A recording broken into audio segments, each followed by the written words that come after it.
Bu sizning oylik maoshingiz. Uni bu yerda sanamang. Uyga borib sanaysiz. Ertaga ishga o'z vaqtida keling. Xo'p bo'ladi xo'jayin. Azizim, men bugun ishchilarimning biriga qo'shimcha $700 berdim. Agar u ertaga qaytarib bersa, men uning hayotini o'zgartiraman. Siz haqiqatan ham o'sha kambag'al ishchi $700 ni qaytaradi deb o'ylaysizmi?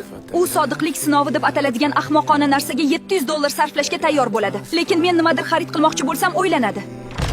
Yo'q. Rahbar adashib menga $700 berib yuboribdi. To'g'ri, menga ko'p pul kerak. Lekin bu mening pulim emas. Bu pullarni qaytarishim kerak. Menga tegishli bo'lmagan narsani saqlab qolsam, vijdonim qiynaladi. Menga ortiqcha yuk kerak emas. Xonim, rahbar oyligimga adashib $700 qo'shib yuboribdi. Men uni qaytargani keldim. Menga bering. O'zim kelganlarda berib qo'yaman.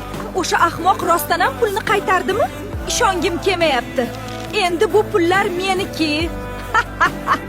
Kechasi ishchi pulni qaytarish uchun uyimizga keldimi? Xonim, rahbar oyligimga adashib $700 qo'shib yuboribdi. Men uni qaytargani keldim. Menga bering. O'zim kelganlarda berib qo'yaman. Hey, men senga gapirdim. Yo'q, hech kim kelmadi.